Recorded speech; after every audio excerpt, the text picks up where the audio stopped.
Esto es La Entrevista con Raúl Valladares. Sigamos conectados con los mejores smartphones desde 1,299 lempiras. En respuesta a crecientes críticas y demandas en la gestión de la pandemia del COVID-19 desde su llegada al país, una de las principales voces de la administración, el secretario de la Presidencia, Eval Díaz, aseguró que el gobierno ha hecho un abordaje integral y transparente del mal que hoy azota a la humanidad entera, además del compromiso de manejar fondos estatales de forma responsable y transparente. Previo al primer caso de COVID-19, el Ejecutivo buscó contener su avance con directrices enmarcadas en decretos presidenciales o PCM, emitidos en febrero, marzo y meses subsiguientes para regular la economía, el trabajo, la salud, la movilización, confinamiento y compensación social ciudadana, así como mejoras al sistema sanitario con auditoría y veeduría social. Después, conforme a las secuelas se fueron dando, el gobierno, acompañado por diversos sectores, dispuso políticas económicas, sociales y sanitarias apegadas a posibilidades reales, entre estas, un presupuesto necesario para enfrentar la pandemia con elementos de un plan de salud, compras de bienes y servicios de emergencia. Entre estas, 7 unidades de aislamiento para casos de COVID-19 u hospitales móviles que ayuden a paliar la emergencia sanitaria nacional. Se legisló para adecuar pagos de intereses y capital en bancos al amparo de la Ley Especial de Aceleración Económica y Protección Social y la Ley de Auxilio al sector productivo y los trabajadores, tratando con esto de dinamizar la economía ante los efectos de la pandemia.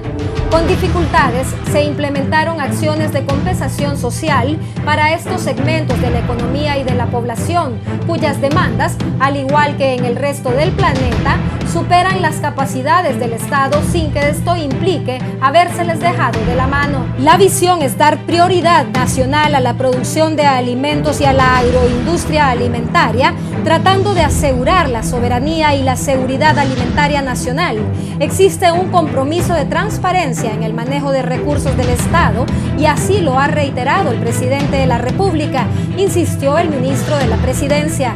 El alto funcionario hizo un recuento cronológico de los esfuerzos del gobierno para enfrentar las reverberaciones de la pandemia del nuevo coronavirus para atender, mitigar y contener su propagación el viernes en rueda de prensa virtual vía Zoom junto a otros altos funcionarios del gobierno a través de la Televisión Nacional de Honduras. En cuanto a los módulos hospitalarios gestionados por Inversiones Estratégicas Honduras, que arribaron el fin de semana antecedidos por un mar de dudas y señalamientos de ONGs de sociedad civil a la gestión del exdirector ejecutivo de la entidad, Marco Bográn, la mano derecha del mandatario fue categórico. El presidente Hernández nos dio la instrucción de pedirle a la Procuraduría General de la República y a Invest Honduras que con relación a los 5 hospitales restantes, que si ellos notan, si se dan cuenta de que habrá más incumplimientos según los contratos que se han hecho, y al final esto va a retribuirse en un daño para el pueblo hondureño, que se proceda al análisis de revertir esa operación si fuese necesario, subrayó. Mientras tanto, el Ministerio Público allanó la mañana del domingo la vivienda de la progenitora de Bográn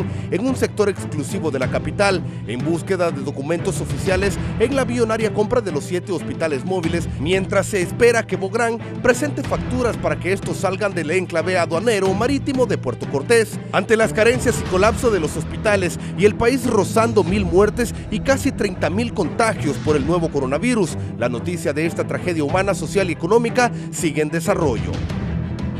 Sigamos conectados con los mejores smartphones desde 1,299 lempiras. Buenos días, bienvenidos a la entrevista.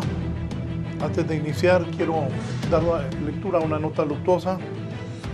Ha perdido la vida una buena amiga, madre de uno de nuestros compañeros. Paquita ha muerto. María Francisca Oliva Funes. Les di a conocer tu nombre y se lo seguiré dando a conocer, para que el amor con que tú me amaste estés en ellos y yo también esté en ellos. Ha muerto doña María Francisca Oliva Funes, que en paz descanse. Deseamos resignación cristiana a todos sus familiares, en especial a José, a César y a Argelia, todos amigos nuestros, al igual que doña Paquita, que anoche lamentablemente perdió la vida. Oportunamente estaremos informando el lugar del sepelio. Que descanse en paz doña María Francisca Oliva Funes, cariñosamente conocida como Paquita. Resignación cristiana a sus hijos, Argelia, César y José, al igual que el resto de sus familiares.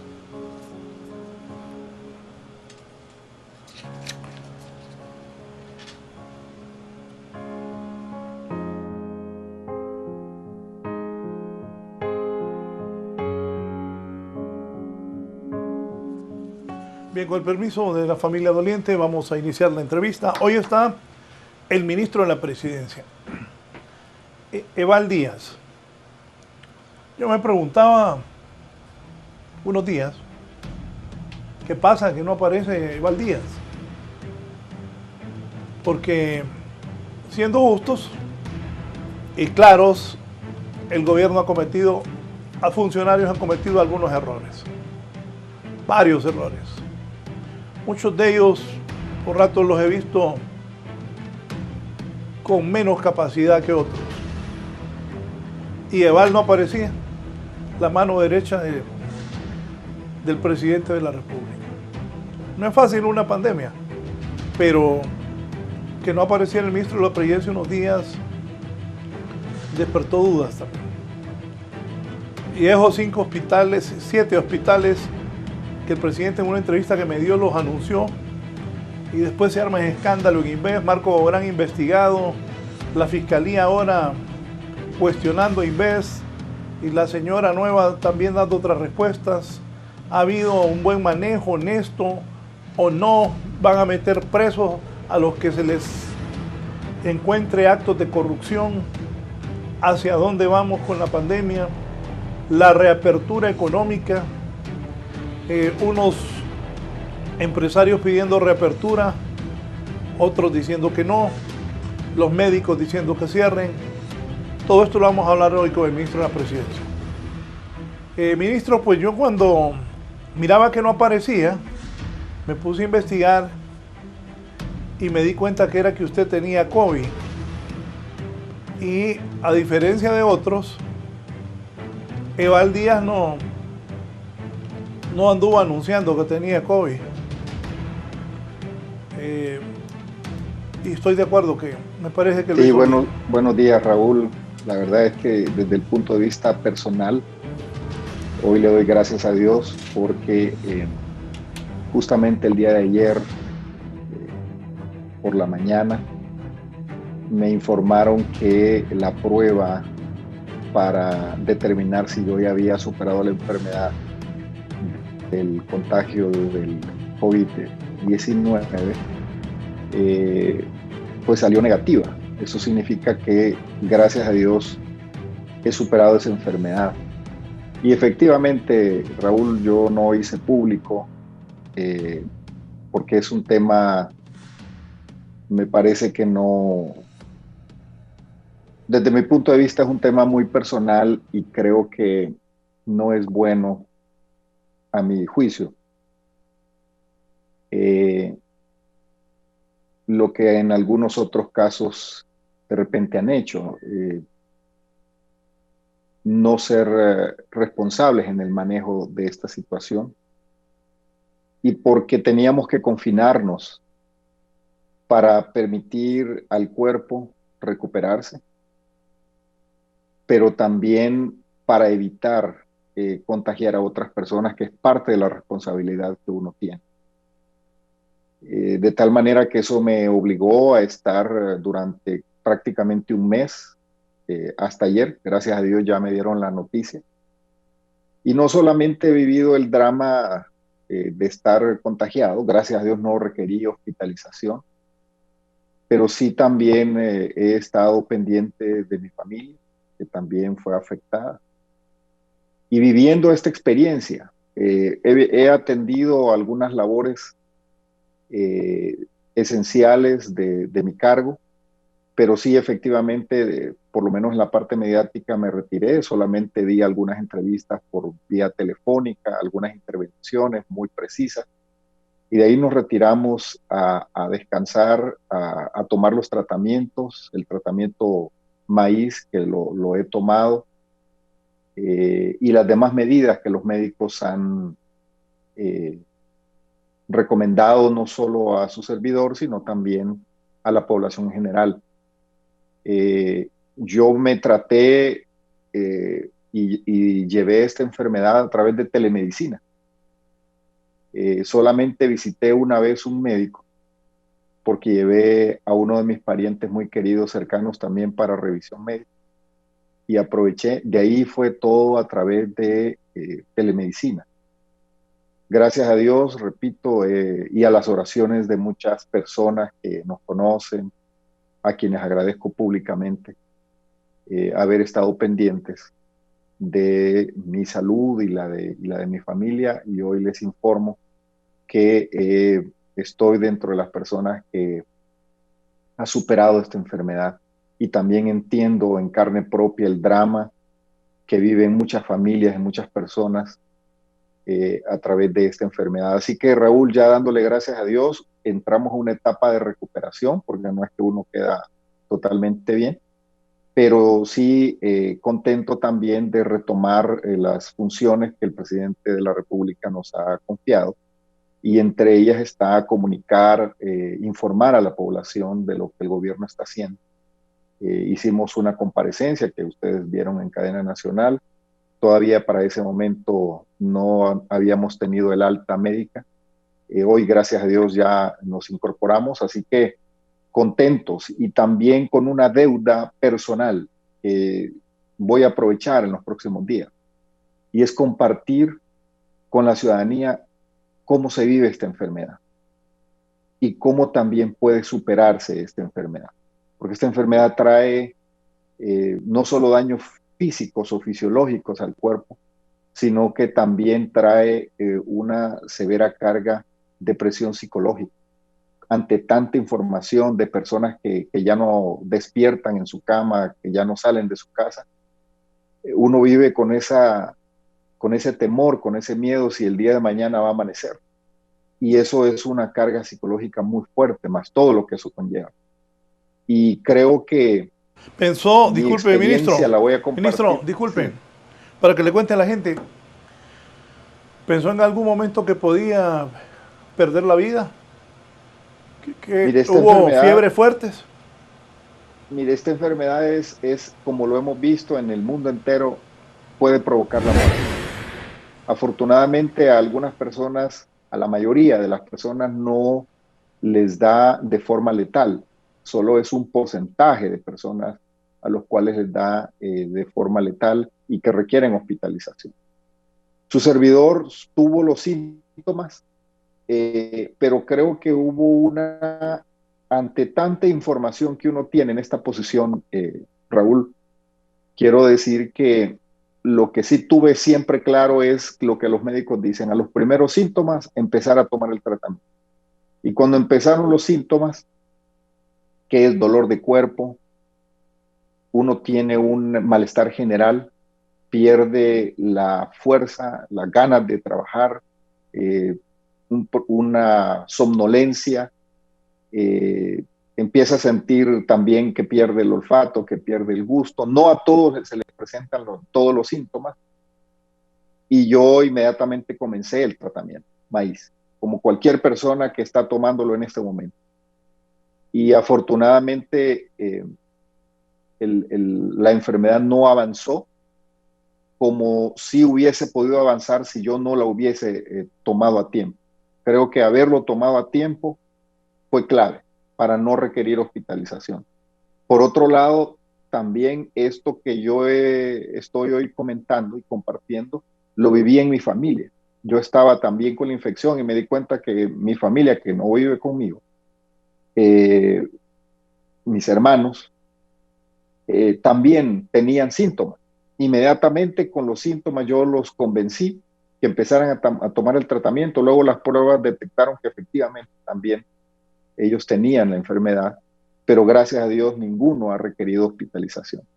Eso me permite hoy recomendarle a la población que la clave es tomar el tratamiento maíz a tiempo. Si usted lo toma a tiempo, eso impide que la enfermedad se desarrolle y puede eventualmente impedir que llegue a sus pulmones. El peor error que se puede cometer, Raúl, en esto es subestimar la enfermedad. Algunas personas cometen el error de que no empiezan a tomar el tratamiento hasta que les den una prueba PCR o les den una prueba rápida. No es necesario tomar pruebas o que le den, además se tardan 3 días en el mejor de los casos o más tiempo. En otros casos yo ayudé a muchas personas a que se hicieran las pruebas y las pruebas tardan.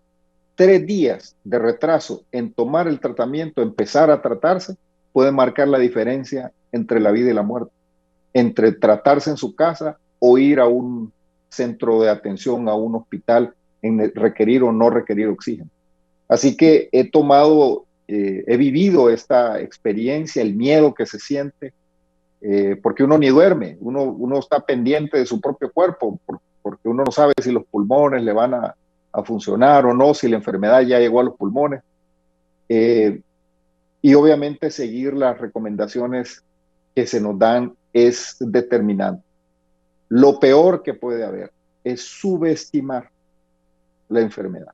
Si usted tiene falsa confianza que porque está joven o porque usted tiene otras circunstancias y desestima la enfermedad, cuando se viene a dar cuenta ya está en sus pulmones y los pulmones dañados, y entonces va al hospital y ya a veces es difícil salvar a una persona. La clave es la atención temprana, tomarse el tratamiento. Ya ese tratamiento está salvando muchas vidas y yo soy un testimonio de ello. Le doy gracias a Dios por haber superado esta enfermedad. No significa que uno no va a seguir tomando las precauciones. Yo voy a seguir usando la mascarilla cuando salga, cuando esté con otras personas. Voy a seguir con todas las medidas de lavado de manos, el distanciamiento social, porque todavía la ciencia médica no nos ha dicho cuánto tiempo se generan las defensas y cuánto tiempo duran. No sabemos. Entonces nuestro deber es cuidarnos. Pero es una experiencia de vida que yo me siento en la obligación de compartir y decirle a las personas que no son médicos, a las personas que no tienen de repente asistencia o la inmediatez a atender, a ir a un doctor, que la clave está en vigilar su cuerpo. Si usted tiene dolor de cuerpo, si usted tiene fatiga general, le da mucho sueño, no quiere hacer nada, quiere usted le da un sueño profundo, pierde el olfato, dolor de cabeza. Si ya tiene 3, 4 síntomas, es mejor tomar el tratamiento, porque los efectos colaterales sí se dan, es cierto, los tratamientos le dejan algunos efectos en el estómago, especialmente en el sistema digestivo, pero la clave es evitar que llegue a los pulmones.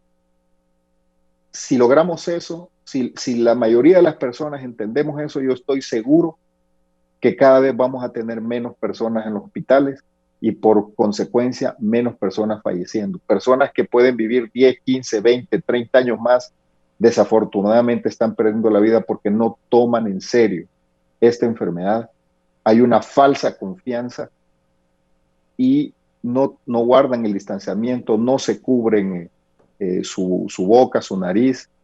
Entonces, tenemos esas consecuencias. Yo aprovecho, qué bueno que me da esta oportunidad, Raúl, de compartir, aunque sea brevemente, antes de empezar a hablar de los temas de Estado, de los temas de país, compartir esta experiencia. Y voy a hablar con las personas, he estado hablando, a quien me escucha le doy testimonio para que cuando le llegue, porque es bien difícil que no le llegue a las personas. Esto es un tema que llegó para quedarse, que va a estar aquí. Y aunque uno se cuida y aunque uno es bien cuidadoso, eventualmente se va a contagiar. Eventualmente va a llegar un momento en que se va a contagiar. Pero si tiene la información, si actúa rápidamente, con seguridad usted va a evitar ir a un hospital. Hay personas que de repente llegarán a un hospital pero si todos nos comportamos bien, vamos a tener menos presiones en los hospitales. Así que le agradezco a Dios, y esa ha sido la razón, Raúl, de mi ausencia en este mes prácticamente, pero hoy aquí estamos para hablar con usted y que el pueblo hondureño escuche las preguntas que usted tenga con relación a los temas que más interesan, los temas de momento, y hacia dónde vamos también como gobierno manejando esta situación de pandemia mundial y que a nosotros nos ha afectado también. Llevamos ya más de 700 personas fallecidas desafortunadamente, más de 28,000 personas contagiadas, identificadas debidamente por la Secretaría de Salud, y los otros daños colaterales en la economía, en la paralización, el confinamiento social, sin duda alguna ha traído severos daños. Muchos empleos desafortunadamente en la parte de los MIPYMES se han perdido. Otros empleos en la economía formal están suspendidos, más de 100,000 empleos están suspendidos, y el 30 de abril, en casi 15 días, ya se termina el plazo, y estamos viendo qué es lo que va a pasar, porque no queremos que las personas pierdan su empleo, queremos que sigan recibiendo ingresos para mantenerse y mantener su familia. Así que la situación es compleja, pero no solo en Honduras, en el mundo entero. Y nosotros, con los pocos recursos que tenemos como un país que lucha y que pelea permanentemente para superar sus problemas, estamos gestionando esta crisis, y yo creo, Raúl, que no lo hemos hecho tan mal, y voy a dar los datos y las estadísticas. Solo que a Honduras y el comportamiento del gobierno y la gestión de esta enfermedad no se le debe ver en base a los muertos, sino se debe comparar en base a las métricas que el mundo ha establecido, en base a los niveles de contagio y la tasa de letalidad. Así como cuando nosotros estábamos en aquella crisis, decíamos que Honduras era de los países más violentos del mundo, que San Pedro Sula, que Tegucigalpa estaba entre las ciudades más peligrosas del mundo, y luchamos y salimos de esas métricas internacionales. Hoy también hay métricas internacionales, y es la tasa de letalidad, es decir, por cada 100,000 o 1,000,000 de personas que se contagian, ¿cuántos mueren? Honduras, y lo vamos a ver, repito, comenzó con una tasa cercana al 10%, que se nos morían las personas. Pero afortunadamente comenzó a bajar esa letalidad, y hoy Honduras está dentro de los países de la región latinoamericana y en algunos casos del mundo que tiene menos tasa de letalidad. Claro, al haber más personas contagiadas, desafortunadamente más personas llegan a los hospitales y pierden la vida. Pero Honduras está por un 2.7 en tasa de letalidad, y por ejemplo en el caso de Estados Unidos está en un 4%, Inglaterra está cercano a casi un 15% de personas que mueren, y esto no es casualidad, esto es debido a las políticas que se han impulsado, a las medidas que se han tomado, que afortunadamente no hemos perdido esas vidas. Ayer, por ejemplo, tuvimos una muy buena noticia, ojalá que así sea la tendencia de aquí en adelante, que solo tuvimos 3 fallecidos. Claro, días anteriores tuvimos más de 40 fallecidos, y eso es doloroso, pero cada vez que se van acentuando las medidas como los triajes, que son los lugares donde la gente puede ir temprano a que le detecten, a que le den el tratamiento maíz, a que lo revise un doctor, eso está evitando que las personas vayan a los hospitales, eso está evitando que las personas mueran. Y esas son medidas que hemos venido impulsando. Hoy estamos aprobando un decreto ejecutivo, y se lo digo aquí como un anuncio anticipado, donde vamos a hacer transferencias a los 298 municipios para que los alcaldes, junto con las fuerzas vivas en los municipios, los SINAJER departamentales, coordinen para establecer centros de triaje, que tomen por ejemplo, los gimnasios municipales o los gimnasios de los centros educativos. En muchas localidades hay gimnasios y los conviertan en centros de viaje para atender ahí mismo a la población, llevar el tratamiento maíz para que ahí la población lo tenga temprano. Porque, repito, la clave es tomar temprano el tratamiento. Entonces, estamos saliendo a campo. No estamos esperando ya que la gente venga a los hospitales, sino saliendo a buscar a la población con brigadas, con triajes a nivel nacional. Ministro, quiero, ahí. Me parece bien eso. Pero no es un poco tardío. O sea, se van a salvar vidas, está bien. Y ya hoy es 13 de julio. La decisión, ¿por qué se toma hasta hoy? Por ejemplo, yo vi que Calidonio lo hizo en ya días en San Pedro.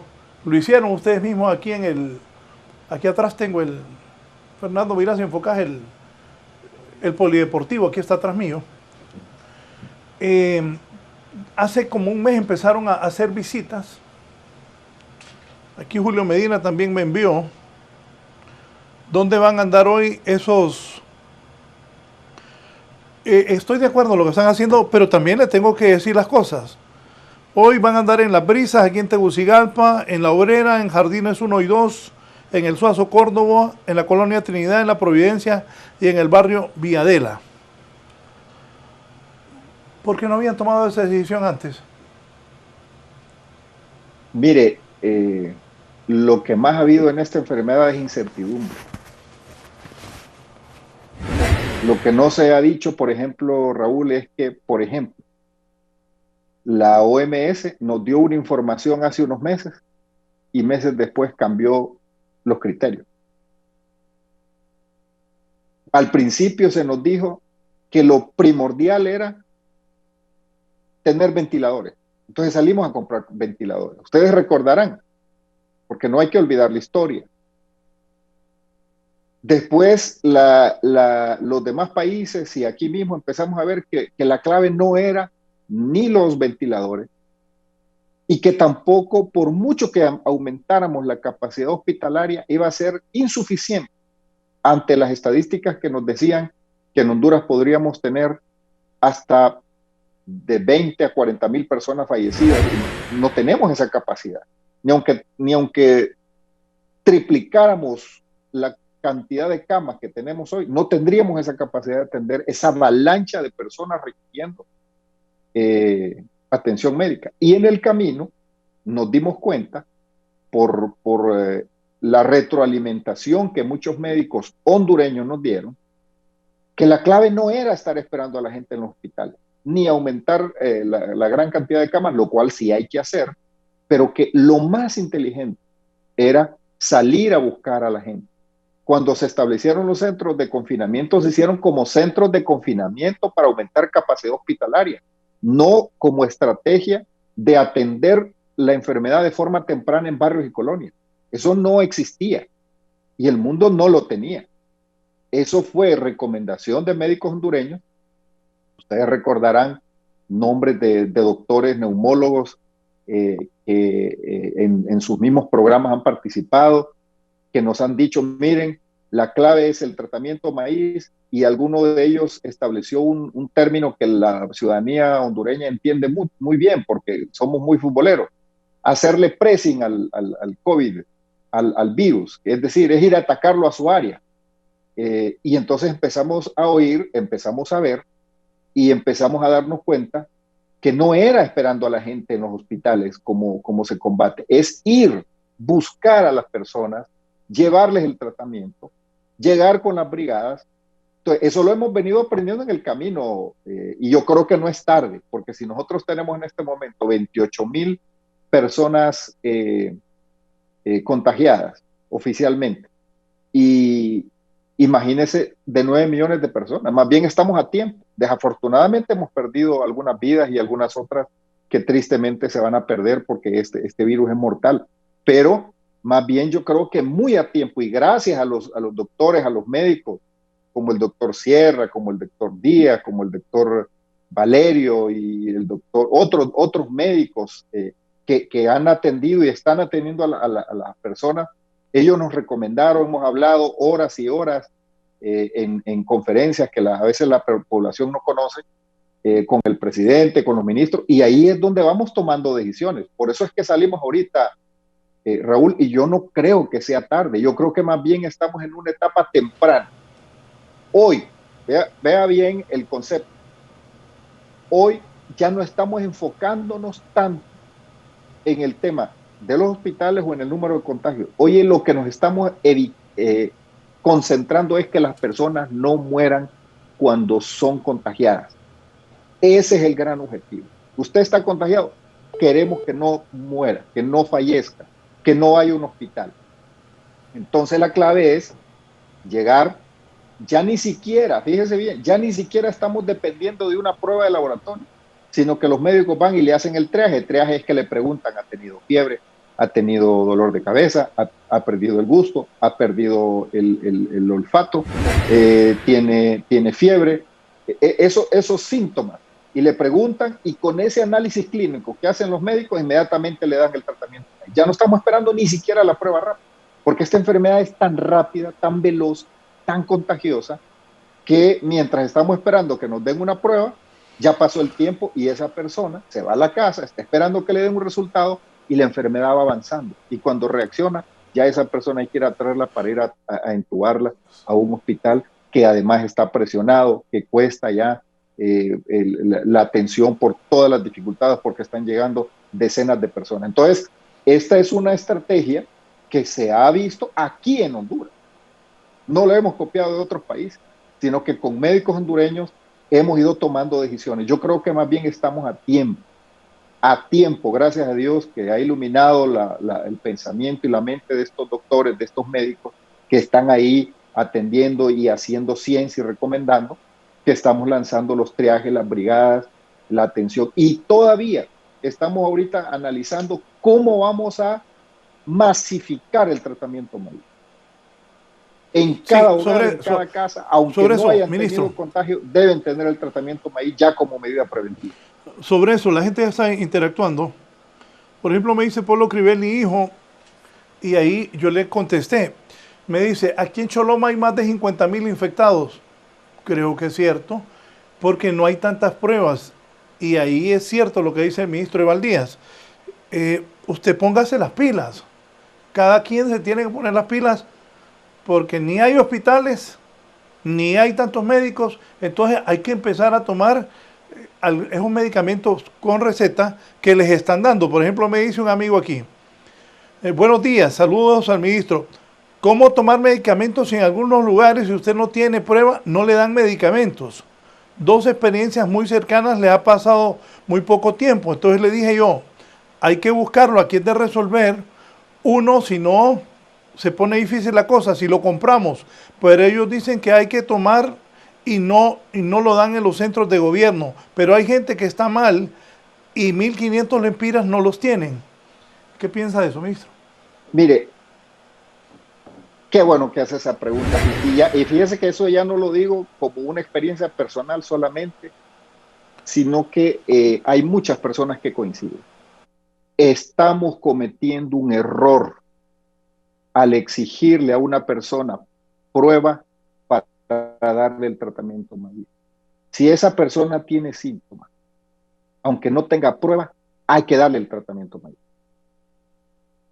Y ese es un tema que nosotros ya estamos corrigiendo. O que tenga que tener receta médica para que le den el tratamiento. Esa persona ya está contagiada, esa persona no tiene tiempo de que la velocidad de propagación del virus es tan galopante que es muy difícil que 6,000 médicos que tenemos o 10,000 médicos que hay en todo el país puedan atender a tantas personas, aunque lo hagan 24 horas los 7 días de la semana y los médicos no duerman, va a ser difícil que vean a toda la población. Entonces tenemos que tener soluciones más allá de eso. Lo que ya está probado con estadísticas es que el tratamiento maíz es efectivo. Hay algunos médicos que tienen algunas diferencias o no. Yo lo que puedo decir de mi testimonio personal y de mi familia es que el tratamiento maíz funciona. Si se toma tiempo, evita que usted vaya al hospital. Entonces hemos estado hablando con el presidente Hernández y necesitamos tomar una decisión de Estado. como lo dice la persona que escribió. Y la decisión de Estado es que la Secretaría de Salud dé una orden que se dispensen los medicamentos en las farmacias, en los centros de salud, en diferentes lugares, para que las personas tengan acceso y puedan tener el tratamiento. Claro, ese tratamiento no es que se toma como de manera preventiva para que no me dé, no. El tratamiento funciona cuando usted tiene los síntomas. Si usted está tomando el tratamiento, según lo que los médicos nos han dicho, y no tiene síntomas, probablemente usted lo que está haciendo es dañando su estómago, pero eso no le está produciendo ningún efecto. Es cuando aparecen los síntomas, porque eso significa que el virus ya está ahí, alojado en su sistema respiratorio, y empieza a atacarlo, a bajar lo que le llaman carga viral, y a evitar que llegue a los pulmones, y si llega, que no sea letal, lo neutraliza a tiempo. Entonces, totalmente de acuerdo, estamos analizando, estamos trabajando con los diferentes doctores. Hoy tenemos una reunión al terminar esta comparecencia que tengo aquí con usted, para ya analizar y probablemente anunciemos que se liberalice la entrega, ya sea en venta o entrega. Ahora, un tratamiento maíz puede andar alrededor de los 550 lempiras, de 550, 600, 700, porque hay unos que le ponen algunos otros elementos, y de repente si la persona es hipertensa, requiere de otros medicamentos y puede costar un poco más. Pero mire, yo sé que viene después de eso un tema de especulación y un montón de riesgos, pero yo digo, Raúl, yo sé que no todas las personas tienen la capacidad de comprar un tratamiento que valga 500, 1000 lempiras, pero para las personas que sí lo tienen y que pueda comprar el tratamiento en 1000 lempiras versus ir a un hospital versus el riesgo de muerte, yo creo que es mejor corrernos el riesgo de que esa persona tenga inmediatamente, y que cuando tenga los síntomas y quizás una llamada, ni siquiera ir a un centro de atención, una llamada con un médico que lo asista, empiece a tomarse el tratamiento maíz, porque esta enfermedad no va a esperar las capacidades médicas que tenemos. Vuelvo a repetir, 10,000 médicos, aunque estén todos permanentemente atendiendo a las personas, si no vamos rápido entregando los tratamientos a las personas cuando tengan los síntomas. Claro, aquí creo que hay que iniciar una campaña fuerte de educación a las personas cuándo es que se toma el tratamiento. Creo que eso es clave, pero que lo tenga ahí disponible para salvarle su vida, para evitar que vaya a un hospital. Si va a un hospital, gasta más. Si va a un hospital, puede incluso hasta morir. Si va a un hospital, ya los tratamientos son mucho más caros. Necesitamos entonces masificarlo. Así que totalmente de acuerdo con el caballero que nos escribe de Choloma, porque ese es algo que ya hemos aprendido, que ya no tenemos ni siquiera dudas.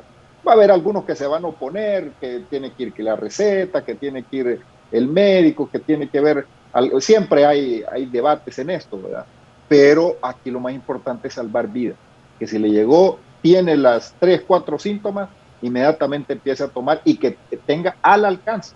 Ahora, lo que estamos viendo como gobierno es cómo a las personas altamente vulnerables desde el punto de vista socioeconómico, que lo tenemos en un censo a través de la Secretaría de Desarrollo e Inclusión Social, y también ciertas bases que hemos tenido en base al tema de los bonos que el gobierno ha venido entregando a estas personas vulnerables. A ellas yo creo que el gobierno debería de reembolsarles el costo de un tratamiento.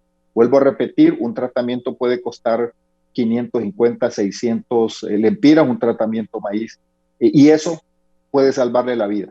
Eso puede marcar la diferencia entre pasar la enfermedad en su casa o ir a un hospital donde probablemente va a encontrar otras dificultades. La evaluación del gobierno hasta el momento: ¿qué han hecho bien? ¿Qué han hecho mal? Hay acusaciones de corrupción.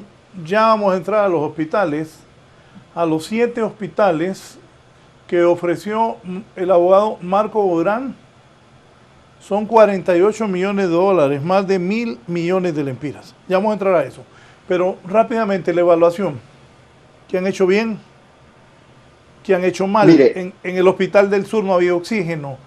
O sea, es una situación inesperada para todos los países. Y le voy a decir, eso de ir a los barrios y colonias, eso fue que lo hicieron en Guayaquil. Y gracias a Dios lo copiamos y gracias a Dios parece que lo estamos copiando bien. Eso pasó en Guayaquil, Ecuador. De ahí se tomó eso. Pero ¿qué han hecho bien y qué acepta el ministro de la Presidencia en que se han equivocado? También le voy a decir con todo respeto, creo que a algunos funcionarios les ha quedado grande la camisa en esta emergencia que enfrentamos. Bueno, mire, lo que yo sí lamento, y se lo voy a decir con mucha transparencia y mucha claridad, lo lamento y lo hemos hablado también y le hemos sugerido al presidente, y el presidente está totalmente de acuerdo, es más, ya dio las instrucciones, que las instituciones rindan cuenta. Yo no me puedo ir a meter a la secretaría fulana de tal para sacar los expedientes y dar cuenta. Yo creo que ese es un tema que deben hacerlo los ministros.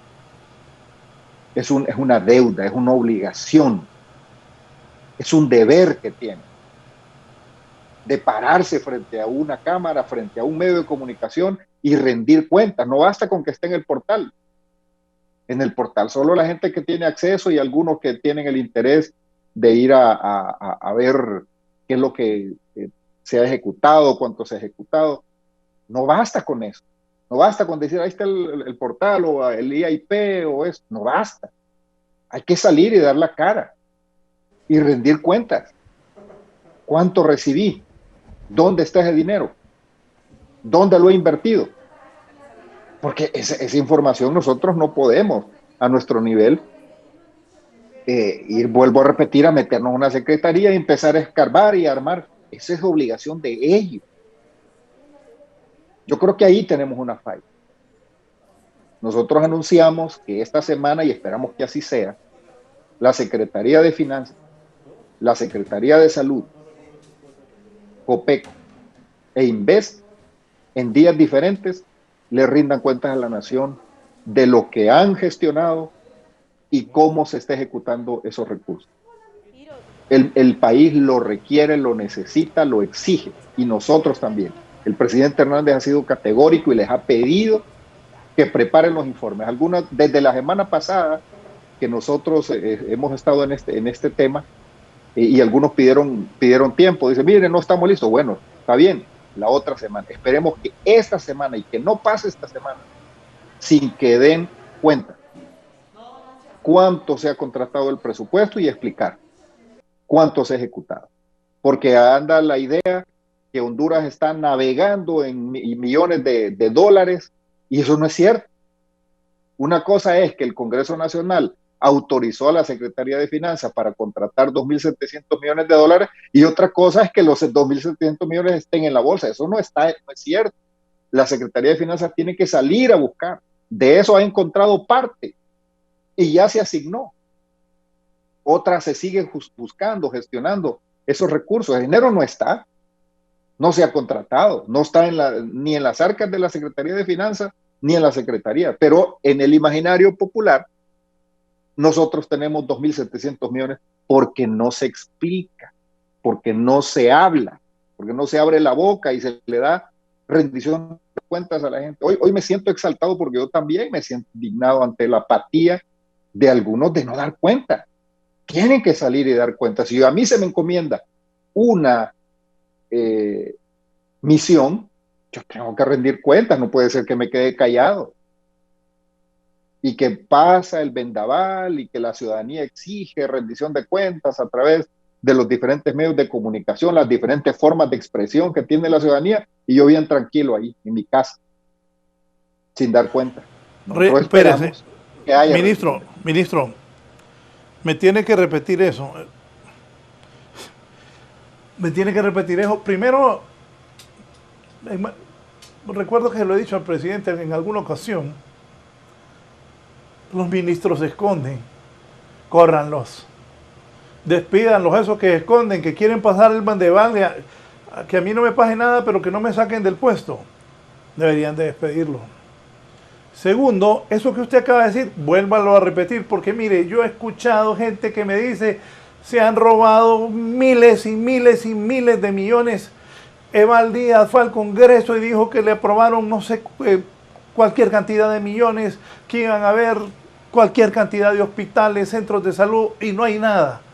Pero usted ahorita está diciendo que la ministra de Finanzas no ha podido recaudar, no tiene el dinero. O sea que ese montón de millones que habla la gente, que se han hecho, ya los distribuyeron y se los robaron como cree mucha gente, o solo es que ustedes hablaron de eso y lo que usted acaba de decir, los funcionarios de Copecos, Salud Pública, Inves, no han podido explicar si tienen o no los fondos. Explique bien eso, porque la gente está, aquí estamos hablando como la gente, y con lo que yo he percibido, yo tengo mucho contacto con gente de todo nivel. Y la gente cree que es una millonada la que se han robado en el gobierno. ¿Qué piensa de eso? Bueno, primero, yo esperaría que lo que haya sea apatía, negligencia, dejadez de algunos funcionarios en no rendir cuentas, y que eso se esté percibiendo por parte de la población, que es que se han robado el dinero. Yo esperaría que nadie se haya robado un lempira. Y más, creo que no ha habido eso, pero las investigaciones lo van a determinar en su momento. El Ministerio Público ya está en eso, el Tribunal Superior de Cuentas ya está en eso, la Procuraduría ya está también trabajando, toda la institucionalidad está trabajando en investigar a profundidad y en detalle las denuncias que se han interpuesto en todos los órdenes. Pero quiero repetir lo que dije y usted me pregunta. Fuimos al Congreso Nacional a que nos aprobara el Congreso que la Secretaría de Finanzas gestionara fondos para atender la pandemia en los diferentes rubros por 2.700 millones de dólares.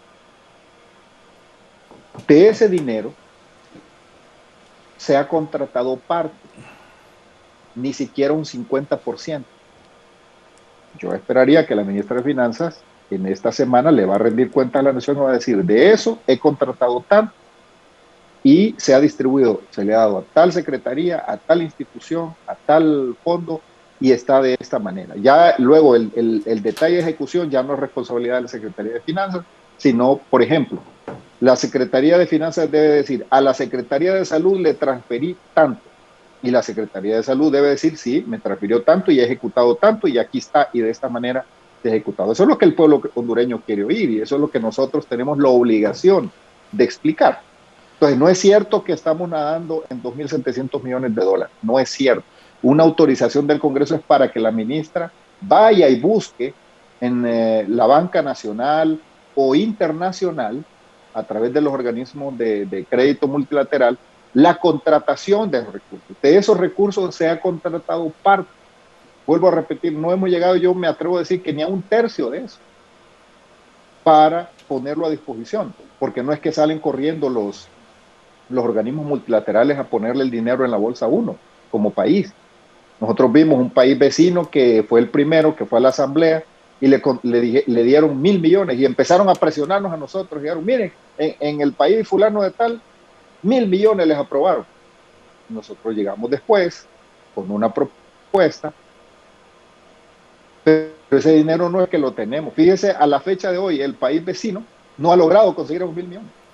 Nosotros hemos tenido un poquito de más éxito, pero el pueblo necesita saberlo. Ahora, yo aquí en su mismo canal, Canal 11, estuve hablando de la fortalecimiento de la red integral de servicios de salud, y dijimos que íbamos a construir 94 centros de atención hospitalaria o clínica, ya sea en los diferentes niveles, y que esos 94 instalaciones constaban de 10 hospitales, dentro de ellos un hospital de cáncer o instituto oncológico. Nosotros fuimos al Congreso, el Congreso Nacional autorizó a la Secretaría de Finanzas a transferir los recursos para poder mantener esa red, y que íbamos a construir un mecanismo para buscar el recurso, que costaba alrededor de 420 millones de dólares. Algunos creyeron que es que ya teníamos en la bolsa los 420 millones de dólares. Desafortunadamente, al día de hoy, a pesar de que el Congreso ya nos autorizó, todavía está en trámite No, a la espera de que espere, la Comisión ministro, Nacional de Bancos y Seguros nos autorice. No, ministro, permítame. Ministro, repita eso. Es que mire, yo me acuerdo también que usted fue al Congreso, habló aquí de esa Red Nacional de Salud y usted habló de que se iba a hacer todos esos centros hospitalarios y la gente entendió que el Congreso ya les había aprobado una millonada, que ya se les había entregado al Poder Ejecutivo para que ustedes lo repartieran entre la salud pública, Inves y los ministerios que iban a gastar ese dinero. ¿No les han dado el dinero entonces? Porque No, otra cosa, usted me dijo, porque mire, usted me dijo que por qué que va a salir la ministra de Finanzas. A días hubiera salido la ministra de Finanzas. Tienen que decirle, no, tienen que tener, en mi opinión, más iniciativa para informar al pueblo los ministros. Imagínese que usted me dice que va a salir ahorita la ministra de Finanzas, ya días hubiera salido. Y ahora explíquenos eso de que no tienen el dinero, porque les repito, como han mencionado tantos y tantos millones, la gente cree que se los han robado. Y usted ahorita me dice que es que no les han entregado lo del Congreso. Mire, en el caso de la Red Integral de Servicios de Salud, se requiere una opinión de la Comisión de Bancos y Seguros. Eso está pendiente todavía. No se han logrado los acuerdos, cada vez se requiere más información. Entonces ya tenemos varios meses de estar esperando esa resolución de la Comisión de Bancos y Seguros para que se dé la luz verde para poder estructurar entonces el financiamiento que va a permitir construir esos 94 centros clínicos de atención de salud. Pero también dijimos que esos no era para la emergencia, Raúl. En eso también yo quiero enfatizar, porque usted 94 centros no los construye en 2-3 meses. Tal vez en China y en otros lugares donde tienen otras capacidades constructivas, lo podemos ver, pero aquí no, aquí hay que someterse a procedimientos. Ya vimos que ese tema de la contratación directa no es bien visto por la población, aún en emergencia. Aunque estemos en emergencia, la gente no, y la mayoría cuestiona las contrataciones de emergencia. Entonces hay que irnos por el camino largo. El camino largo es que tiene que haber procedimientos competitivos, licitados, públicos, pero eso lleva plazos, lleva tiempos, y estructurar una licitación pública internacional le lleva años, ¿verdad? Entonces, nosotros estamos esperando que la Comisión de Bancos y Seguros dé esa no objeción a esa estructuración del recurso, y entonces ya empezará la ejecución en la parte de competencia de las empresas que van a construirlo. El plan ya está, la habilitación del Congreso ya está, la disposición de la Secretaría de Finanzas para transferir los recursos ya está.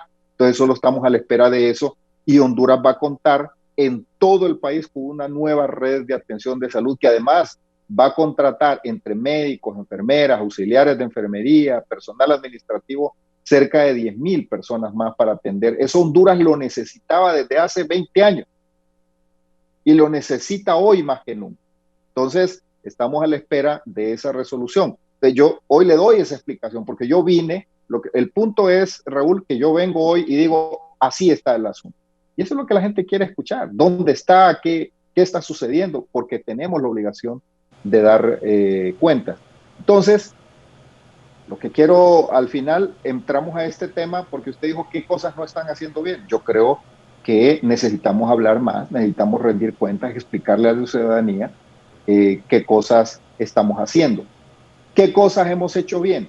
Creo que las gestiones que se han hecho a tiempo de haber cerrado el país, de haber preparado las condiciones para que la pandemia no nos pegara tan fuerte como le pegó a otros países, donde usted vio, por ejemplo, mencionó el caso de Ecuador, vimos cómo la gente moría, encontraban a las personas, los fallecidos en sus casas, y les pegó muy fuerte. Nosotros nos permitió gestionarlo. Desafortunadamente hemos tenido fallecidos. Desafortunadamente también ante la inconsciencia de mucha gente, alguna gente que dijo que esto era broma, que esto era un invento de Juan Orlando, hoy tristemente, y es que uno no puede jamás alegrarse del dolor ajeno, sino que uno dice, miren, esta persona dijo que esto era un juego, que esto era mentira, y hoy lo está sufriendo, porque no tomamos en serio la enfermedad. Entonces aquí hay todavía mucha gente que cree que esto es un invento, y cuando se infecta, no lo toma en serio y termina en un hospital y desafortunadamente fallece. Esas cosas también dificultan el manejo. Sin embargo, a pesar de haber empezado con cerca de 10% la tasa de letalidad, hoy estamos en menos de 3%, es decir, 2.7%. Y eso no es casualidad, esa es una gestión que se ha hecho para evitar que las personas mueran. Si nosotros no hubiésemos hecho los triajes, si no salimos con las brigadas, si no salimos a este momento, nosotros ya andaríamos arriba de los 1.500 personas fallecidas. Es decir, se están salvando vidas. Y esa es una gestión que, a pesar de las dificultades y la guerra que tenemos de promoción de odio y descalificación de algunos sectores en contra del gobierno, aquí hay que culpar al gobierno de todo, ¿verdad? Aunque ya sabíamos que matemáticamente las capacidades del país no iban a ser suficientes para atender una oleada de personas demandando servicios hospitalarios. Y todavía con la desinformación, como dije hace un momento, desafortunadamente el mundo entero no tenía información. Cómo manejar esta pandemia, hemos tenido que venir aprendiendo en el tiempo. Entonces yo creo que la gestión se ha hecho de manera adecuada. Estamos mucho mejor que muchos países. Yo no sé si yo le envié a su equipo, Raúl, unas gráficas donde evidenciamos, según las estadísticas que lleva la Universidad Johns Hopkins de Estados Unidos, que sirve de referente a muchos países en el mundo de cómo se va comportando la pandemia, y puede usted hacer comparativos de un país a otro. Yo creo que eso es lo justo. Lo justo es comparar a Honduras con otros países. Por ejemplo, ahí en esa gráfica, mire usted, Honduras, ¿de dónde venimos? Mire la gráfica de dónde venimos. Cómo vamos bajando la tasa de letalidad, es decir, lo mortal que es la enfermedad en una persona y cuántas personas mueren. Honduras está mejor que Nicaragua, mejor que El Salvador y Guatemala en tasa de letalidad.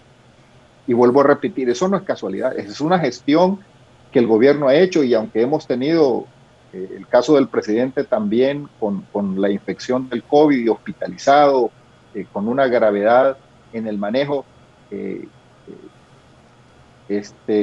aún así hemos venido, no paramos y seguimos coordinando acciones. Como vea la siguiente gráfica. Y mire, ahí está. Tal vez la siguiente gráfica evidencia, mire usted, ahí está Costa Rica, que Costa Rica no podemos desconocer el éxito con que ellos lo han manejado, pero también tienen un sistema de salud bastante fuerte.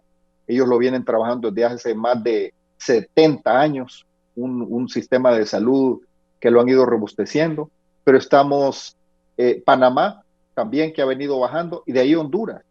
Luego El Salvador y Guatemala tienen una tasa de letalidad mayor. De tal manera, tal vez una siguiente gráfica para ilustrar comparativamente con otros países con relación al manejo. Pero lo que quiero decir, Raúl, mostrando con datos de la Universidad Johns Hopkins, que Honduras ha venido bajando esa letalidad. Cada vez hemos ido aumentando la capacidad de hacer pruebas. En Honduras solo teníamos un laboratorio, ahora ya tenemos varios laboratorios a nivel nacional haciendo pruebas. Llegamos a tener 1.700 pruebas diarias, y debería existir ya la capacidad de llegar a 2.500 pruebas diarias. Cada vez tenemos más pruebas en el país, pero hoy estamos logrando, a través de todos estos mecanismos, reducir la cantidad de personas fallecidas en el país. Y al final ahí es donde debemos enfocarnos, que la gente no muera por el COVID, y en eso estamos teniendo éxito. Ahora, hay muchas cosas que hacer, sin duda alguna. Ayer se abrió el Centro Cívico Gubernamental, por ejemplo, para atender cerca de 650 personas diarias por el tema del COVID, y ahí mismo darles un tratamiento. Esta semana vamos a hacer ya una dispersión de recursos a todos los municipios para que, con los pocos recursos que hay, porque tampoco es que abunda el tema económico no solo daña a las empresas privadas, sino que también daña al gobierno de manera severa también y limita sus capacidades. Pero hemos estado hablando con diferentes alcaldes y los alcaldes ya entendieron. Y ya los alcaldes que tienen ese contacto personal con las personas en su comunidad, que la clave de esto son los centros de triaje, es llevarle el tratamiento maíz a la persona que está contagiada y no estar esperando que lo manden a Tegucigalpa, que lo manden a San Pedro Sula, que lo manden a la cabecera departamental para que lo traten. Esa persona, si lo atendemos rápido, allí mismo podemos darle su tratamiento y esa persona no va a requerir ir a un hospital si lo hacemos de manera temprana. Entonces, esas cosas, Raúl, han sido exitosas. Hemos logrado coordinar con diferentes sectores de la economía nacional todas estas prácticas. Han sido días de guerra. Esto es una guerra que no nos ha dado descanso. Sin embargo, hemos ido tomando estas decisiones y cada vez la tasa de letalidad en Honduras es menor, va a la baja, aunque nos duele cuando escuchamos esas cifras de cantidades de personas fallecidas, pero con relación a la cantidad de personas contagiadas cada día va bajando y eso es nuestra preocupación, esa es nuestra prioridad. Yo creo que ahí los datos lo dicen, comparado a Honduras a nivel internacional, que las medidas que estamos tomando están siendo acertadas. Luego están otros temas también que estamos revisando, como la parte económica, que es otra área crucial, el tema económico. Ministro, Sí. solo déjeme ir una pausa y hablamos de la parte económica y hablamos de la famosa novela turca que tenemos aquí en Honduras con estos 7 hospitales. Ya hay 2, la Fiscalía está, ya voy a leer los Twitter del Ministerio Público y también la nueva directora de Inves que está pensando. En un momento le voy a dar participación a Mario Segura. Voy a dar lectura de Mario Segura, es el jefe de la bancada del Partido Liberal. También don Ricardo Flefi, el ingeniero. Don Tony García del Partido Salvador de Honduras. Doña Nadia de Torres, que participa desde Copán. Y también Emilio Hasbun, empresario hondureño, que están reaccionando ante la comparecencia esta mañana del ministro de la Presidencia del país, don Eval Díaz. Está diciendo el ministro que en las próximas, espero que sea en horas, que va a salir la ministra de Finanzas a explicar a quién le ha dado dinero, qué han hecho con ese dinero, para saber en qué ha invertido el gobierno de Honduras. También ha sido claro el ministro de la Presidencia que él espera que no haya hurto, dolo, que no los hayan estafado. Eso no lo dijo, pero espero yo que no haya sido una estafa la de esos hospitales. Pero también ha sido claro el ministro de la Presidencia que el que cometa acciones irregulares debe pagar. Y si se le comprueba culpabilidad, todo el mundo debe pagar yendo a la cárcel. Ayer los del Ministerio Público allanaron la casa de la mamá del abogado Marco Borán, hasta hace unos días director de Inves. Y ahí también, que quede claro, la red de salud que se había anunciado, la red nacional, el ministro, pues, sobre este tema de los hospitales, al inicio de la emergencia, el ministro Eval Díaz se presentó en el Congreso Nacional de la República en el marco de la Ley Especial de Aceleración Económica, propuestas económicas para enfrentar la pandemia también. Se habló en su momento de construir 94 centros de salud que no se iban a hacer de la noche a la mañana. Pero ¿qué pasó con los 94 centros de salud? Sencillo, hoy el ministro explicó, están parados.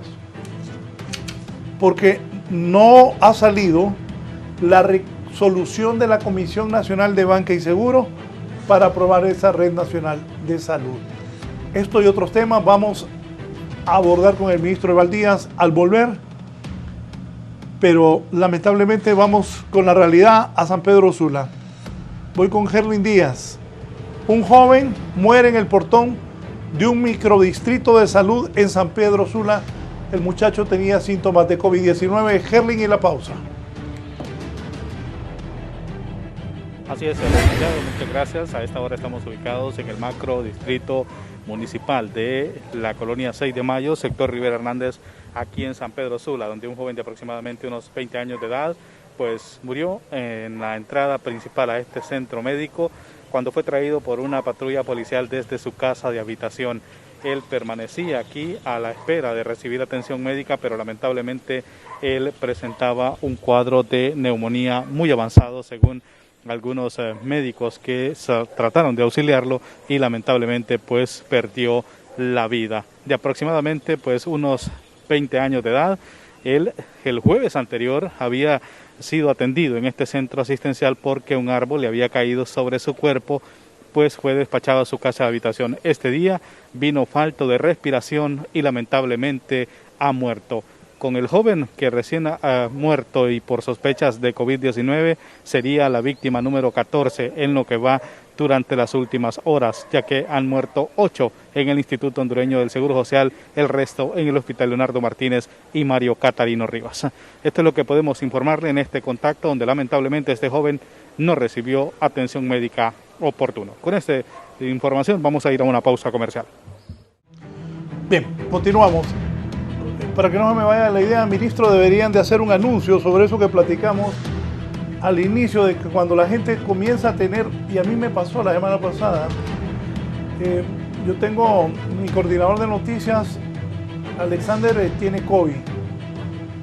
Él un día yo lo escuché con un poco tapada la nariz y le dije, ¿qué tenés? Y revisate. Después salió con COVID. La familia no, gracias a Dios está recuperando, igual que Germán y los compañeros que han salido infectados aquí en el canal.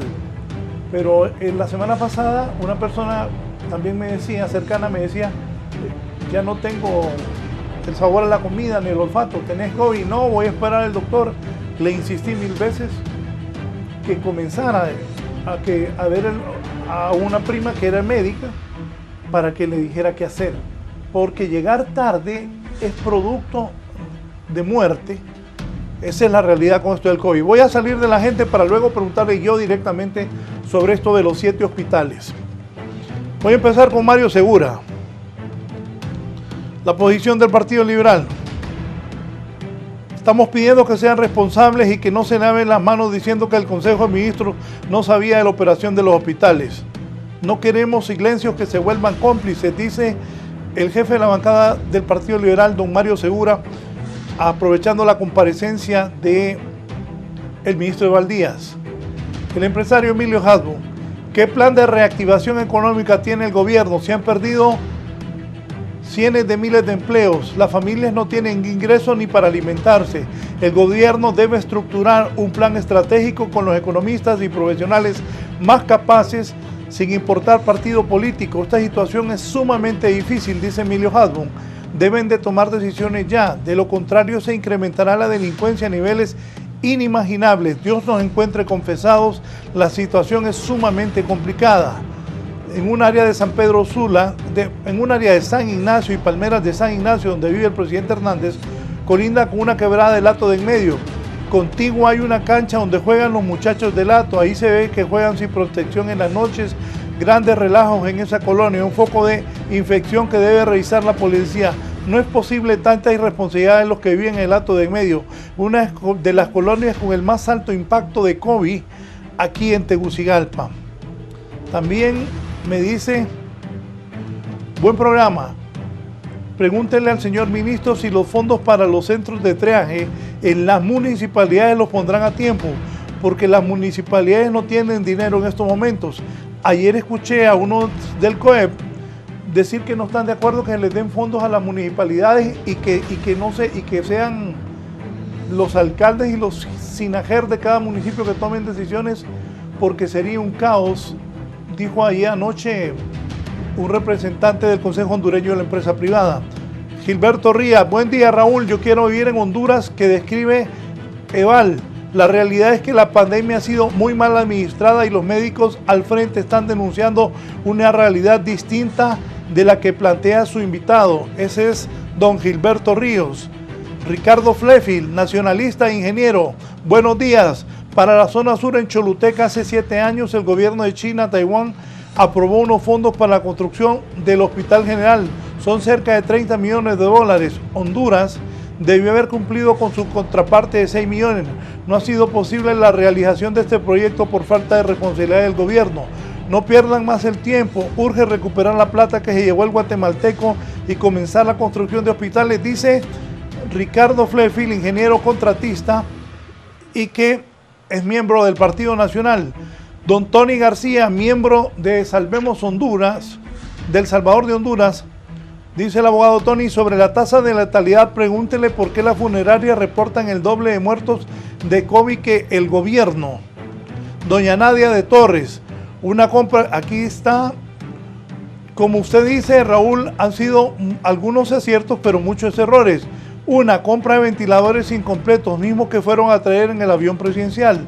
2, compra de pruebas rápidas a través del Banco Centroamericano que vinieron incompletas y el mismo presidente de este banco dijo que compró lo que le pidieron el gobierno. 3, compras de 7 hospitales móviles por 1.250 millones de lempiras, de los cuales solo han venido 2 y primero Dios que estén completos y funcionales. Pero con este dinero aquí en Honduras se hubiera construido maravillas, tenemos recursos humanos capacitados y hubiera generado empleo y ya tuviéramos los famosos hospitales. Una compra de hospitales totalmente hecha, irresponsablemente sin garantía. Aún no recibimos ni facturas de lo que enviaron. Pagamos por adelantado con los ojos cerrados y ahora con la incertidumbre si recibiremos o no los 5 hospitales restantes. Y aquí me dice, bien, con esta parte nos vamos. Respuestas a algunas, yo sé que no puedo dar respuestas a todos, pero ministro, tiene la palabra. Sí, gracias. Traté de anotar lo que pude, como en el colegio cuando le dictaban a uno los cuestionarios. Pero óigame, bueno, y estaba dándole lectura como cuando transmitía fútbol, así que lo entiendo. Adelante. Gracias. Mire, primero nos fuimos al corte con la noticia de un joven que desafortunadamente falleció a las puertas de un centro de atención clínica, y eso lo lamento mucho. Pero quiero usar ese ejemplo para decirle a la población, ese joven pudo haberse salvado, Raúl. Y no lo digo porque soy médico, lo digo porque soy una persona que, gracias a Dios, superó el COVID y que conozco a muchas personas cercanas y aprendimos algo: no subestimar la enfermedad. Si usted tiene los síntomas, levante la mano. Así me acaba de escribir un amigo, levante la mano y diga, miren, tengo estos síntomas. Pero no llegue ya cuando se está ahogando, porque ya a ese momento, ya en esos centros de triaje y de atención clínica, cuando usted ya llega con sus pulmones perforados, con esa neumonía grave, que ya ni con un respirador lo van a poder levantar. Mire, las estadísticas dicen que una persona entubada para darle oxígeno y mantenerlo vivo con los aparatos, menos del 50% se salva. ¿Por qué llegar a ese nivel? Desde que aparecen los síntomas, póngale atención a su cuerpo. Desde que aparece fiebre, no todos tienen que aparecer, algunos de ellos, con 3, 4 que le aparezcan, usted ya póngase alerta. Fiebre, dolor de cuerpo, pérdida de gusto, pérdida del olfato, dolor de cabeza. Ya, si usted tiene 3 de esos, dese por COVID. Muchos médicos nos han dicho, metámonos en la cabeza que todos somos sospechosos de COVID hasta que no se pruebe lo contrario. Si tiene los síntomas, trátelo a tiempo, levante la mano, no tenga vergüenza. Morirse es peor. Ir a los hospitales, que además ya están presionados, a que lo metan en una camilla y lo estén inyectando y le tengan que poner esos tubos en la boca, eso es peor. Es mejor levantar la mano a tiempo. De eso se trata el mensaje, y eso es lo que queremos hacer.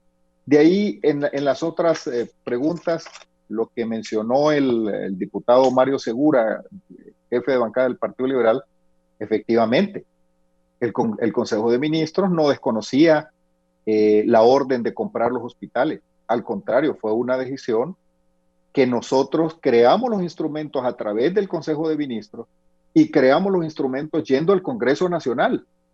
Eso es lo que nos toca a nosotros, crear las condiciones, y pedimos, como lo hemos establecido, y ahí están las leyes y ahí están las pruebas, que hubiese veeduría y acompañamiento social y rendición de cuentas. De tal manera que aquí yo no estoy diciendo el Consejo de Ministros no sabía de los hospitales, no, al contrario, se determinó que había que hacerlo rápido, que necesitamos atender a la gente y tener más instalaciones y poner 7 hospitales en todo el país. Se determinó los tamaños: San Pedro Sula, Tegucigalpa, dos grandes con 91 camas y con todas las especificaciones que tiene un hospital, más 5 pequeños. Ahora, el Consejo de Ministros no realiza la operación. El presidente del Consejo de Ministros no hace el proceso, le toca al ente ejecutor. Por eso yo estoy diciendo aquí, casi exigiendo, que los entes ejecutores rindan cuenta, que preparen un informe y comparezcan y digan y expliquen. Con relación a los 5 hospitales, y me adelanto a la pregunta que hicieron, nosotros ya dijimos, le hemos pedido por instrucción del presidente de la República, muy respetuosamente, a la Procuradora General de la República. Yo he hablado personalmente con ella y le hemos pedido que investigue, que haga los análisis. También se le ha pedido a Inves con relación a los 5 hospitales. Si van a seguir los incumplimientos en el tiempo, si vamos a tener esa historia de que si llegan o no llegan, que hay ya en este momento no es aceptable la dilatoria. Si ellos analizan que no va a haber los cumplimientos en los tiempos que contrató Inves, entonces que procedan a resarcir, a rescindir ese contrato y recuperan hasta el último centavo para construir los 5 hospitales que están ya programados, cuyos planteles ya están identificados, ya están preparados en las diferentes regiones lo más rápido posible. Así que esa es nuestra posición, lo hemos hecho público y hoy yo lo reitero con relación al resto de los 5. Ahora, los 2 que ya están, gracias a Dios ya están. Ahorita el Ministerio Público está haciendo verificación, están viendo los contenidos y toda una operación. Son 78 contenedores con una gran cantidad de componentes de los 5 hospitales. Se está preparando ya los últimos elementos para instalarlos y nosotros esperamos que pronto empiecen a dar resultados atendiendo a la población y con los 5 lo que ya he expresado. Ministro, para que avancemos con estos 2 que ya llegaron, porque si esos 5 no vienen, que la Procuradora comience a moverse a recuperar el pisto, porque nos habrían estafado y también que vengan muy tarde es un problema. Pero con los 2 que están aquí, antes de hablar de los 5 que van a venir o no van a venir, eso me lo dice después. Los problemas, búscame los Twitter del Ministerio Público y de la señora de Inves para hablar de este tema con el ministro. Y hay un problema. Tenemos una nota ya lista de Gerlin Díaz esta mañana, ministro. Fuimos al lugar donde se va a instalar en San Pedro Sula, entiendo que es atrás del Catarino Rivas, y no está listo. Y me avisan si ya estamos en el PANI para que el ministro vea si ya está listo o no está listo, donde se va a colocar el hospital aquí en Tegucigalpa. No, pero primero vamos con los Twitter, porque hay un problema entre Inves, la Fiscalía y la aduana. Y ocupamos que salgan los hospitales rápido. De ahí viene el problema de dónde se van a instalar. Pero como aquí está el ministro de la Presidencia que va a poner pilas y va a poner en orden a todos estos, dice Cibrián Bueso, a los responsables, este señor es el fiscal adjunto, a los irresponsables, oigan bien, a los responsables de Inves, quienes aún no remiten los documentos necesarios para nuestra inspección. Bueno, error mío, con ese paréntesis, no es error, sino fue un más educado el tuit.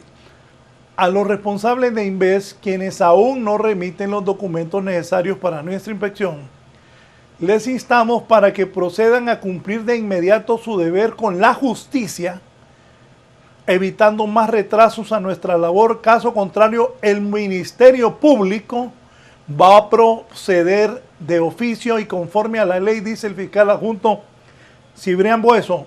Poneme qué dicen los de Inves. Inves. La directora ejecutiva de Inves de Honduras, Evelyn Bautista, informó esta mañana, eso fue ayer, sobre la documentación que debe entregar a la Administración Aduanera de Honduras. Sigamos.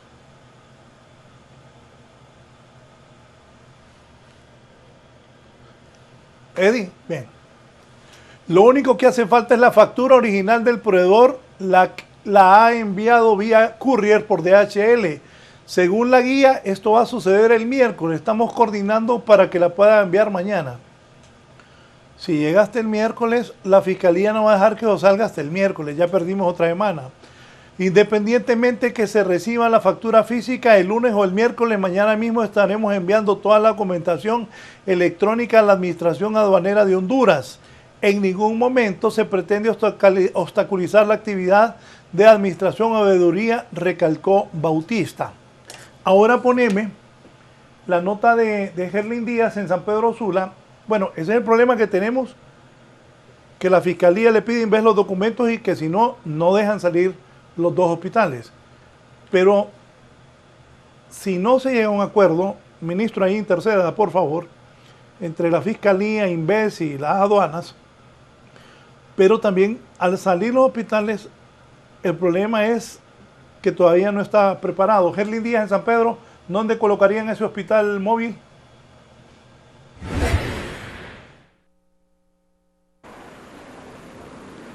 Muchas gracias y buenos días a usted y también a todos los que nos ven y nos escuchan a esta hora de la mañana. Estamos completamente en directo desde el plantel donde será instalado pues el hospital móvil que le corresponde a San Pedro Sula y que cuya estructura aún se encuentra pues en los contenedores. Esto en la empresa nacional portuaria desde el pasado viernes en horas de la mañana cuando llegaron a nuestro país.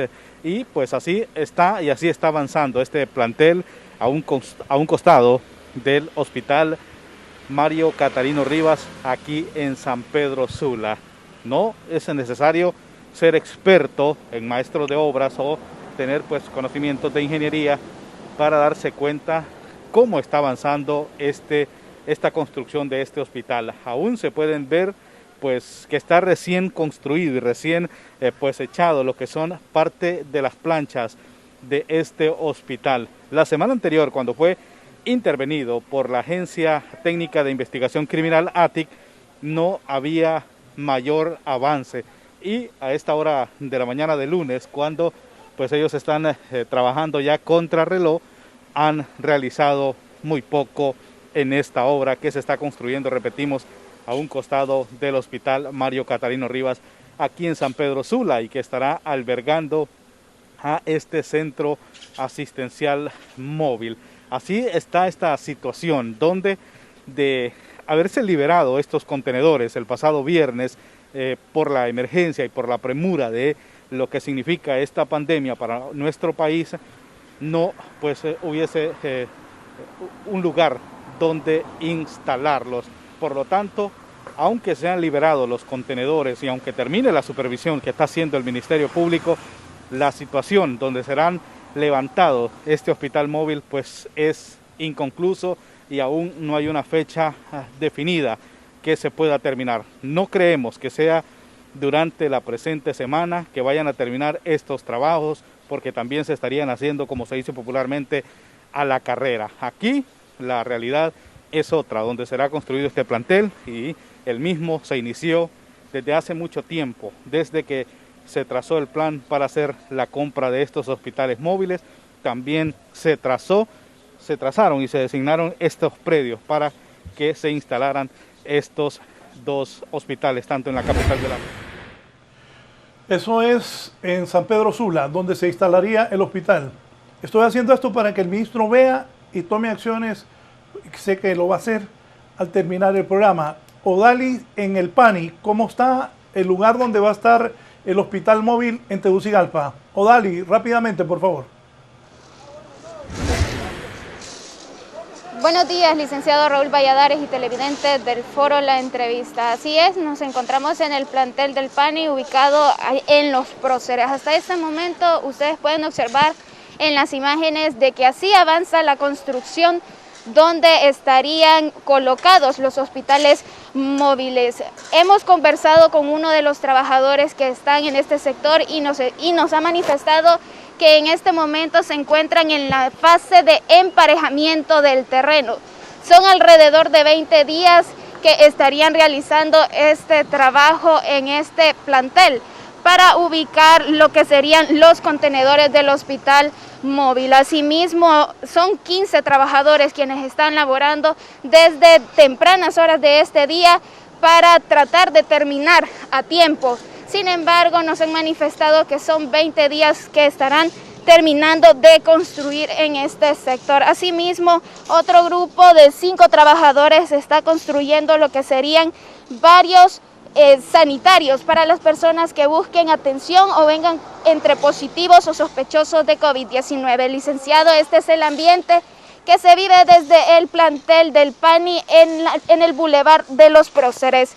Con esta información regresamos al set del foro La Entrevista.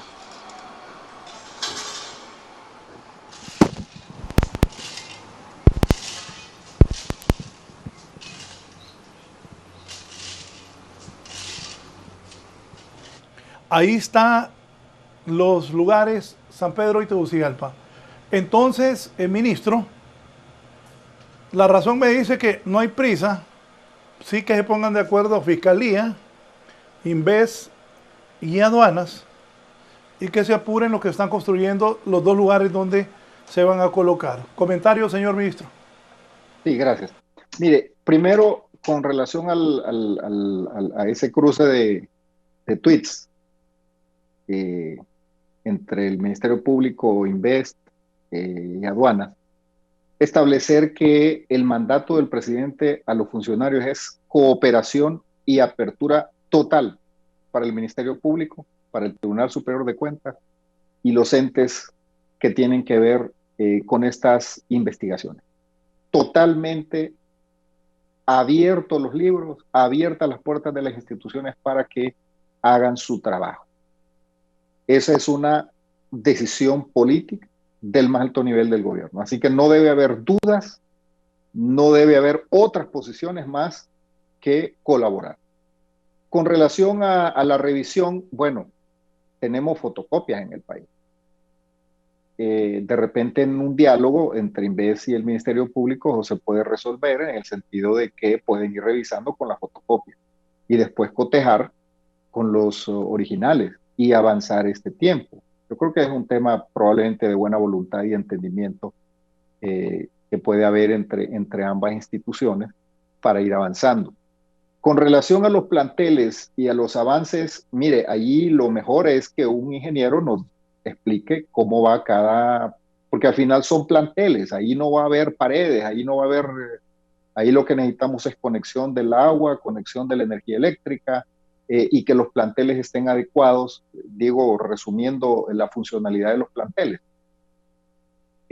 Lo que nosotros nos han dicho es que en un periodo más o menos de 30 días a partir de que salen de la aduana, es lo que se va a tardar en la instalación de los hospitales, de cada hospital.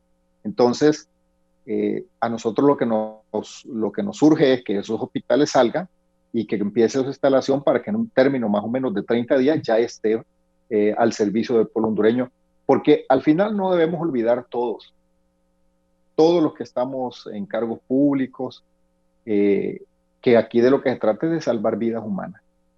Ese es el gran objetivo.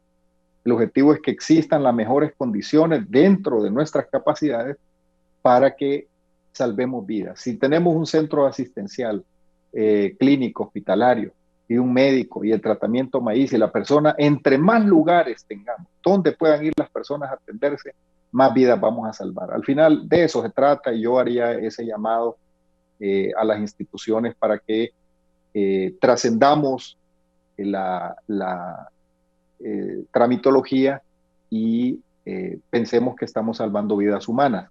Por otro lado, sí quiero hablar en nombre del Poder Ejecutivo y decir que la instrucción del presidente es apertura y colaboración total con el Ministerio Público, con la Procuraduría General de la República, con el Tribunal Superior de Cuentas, que son los entes que tienen constitucionalmente y legalmente sus propias competencias para investigar estas denuncias y situaciones que lamentamos que se hayan presentado desafortunadamente.